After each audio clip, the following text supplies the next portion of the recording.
Mentre il 25 marzo del 2018 veniva pubblicata l'ultima puntata della serie Dragon Ball Super, la storia nel manga di quest'ultimo ha non solo completato la pubblicazione dei capitoli inerenti all'ultima saga dell'anime, ma ha anche continuato la sua storia, raccontando gli avvenimenti successivi alla saga del Torneo del Potere e al film di Broly. Goku e Vegeta si ritrovano ad affrontare un nemico estremamente ostico, dotato di grandi poteri magici e dalla sconfinata malvagità. Un cattivo le cui origini sono addirittura più antiche di quelle di Majin Buu. Sto parlando di Moro.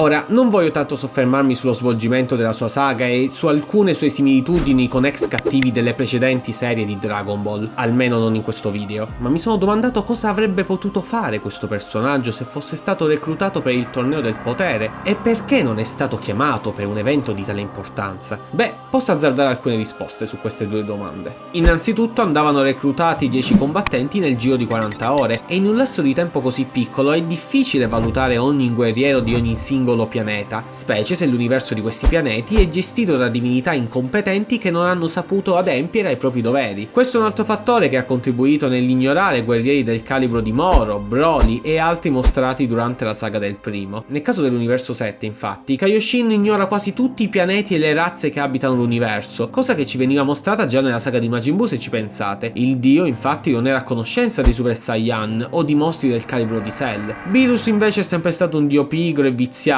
distruggendo di tanto in tanto qualche pianeta ma basandosi esclusivamente sulle pietanze culinarie e non sullo sviluppo scientifico o sulla forza dei combattenti degli abitanti dei pianeti che andava a visitare. Per questo il compito di reclutare i 10 combattenti dell'universo 7 è stato affidato a Goku, vista l'incapacità delle stesse divinità. Ma se Kaioshin si fosse in qualche modo ricordato di un antico nemico affrontato dal suo superiore, il grande Kaioshin, e Moro fosse effettivamente stato reclutato per il Torneo del Potere come membro dell'universo 7, le cose sarebbero andate ancora più a favore per i nostri eroi? Direi nì. Il Moro apparso per la prima volta è una sorta di anziano caprone i cui poteri sono stati bloccati da una magia del grande Kaioshin, quindi gli sarebbe stato impossibile utilizzare il suo massimo potenziale fin dall'inizio nel torneo. Inoltre questa competizione si svolgeva in una dimensione dove non vi era alcuna forma di vita e non avrebbe pertanto potuto operare lo stesso modo di manipolare l'energia vitale così come aveva fatto nello scontro contro Vegeta Super Saiyan God, usando l'energia del pianeta Namek contro i Saiyan.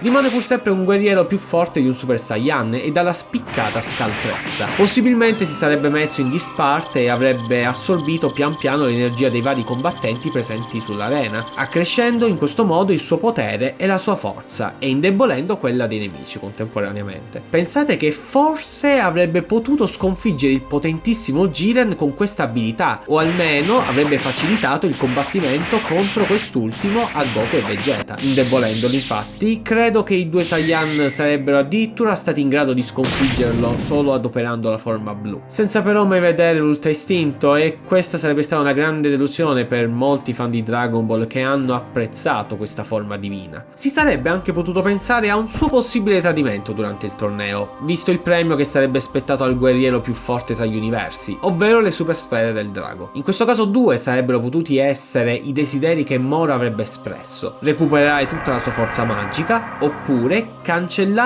qualunque divinità esistente, in modo tale da non avere più vincoli e poter finalmente divorare qualunque forma di vita di qualunque universo. Certo, vista così forse è un bene che Kaioshin e il dio della distruzione Beerus fossero ignari della sua esistenza, ma ad ogni modo ci tengo a ribadire che queste sono soltanto mie speculazioni, intriganti sì, ben accurate, ma si tratta soltanto di teorie, di possibilità, di fatti che sarebbero potuti accadere ma che alla fine non sono accaduti. Bene ragazzi, qui finisce il video, vi lascio liberi nei commenti di scrivere cosa ne pensate, se siete d'accordo o se l'avete pensata in maniera diversa dalla mia. Lasciate un bel like se il video vi è piaciuto, tutti i link dei miei social li trovate sempre in descrizione e noi ci rivediamo appunto con un nuovo video. Bye bye gente!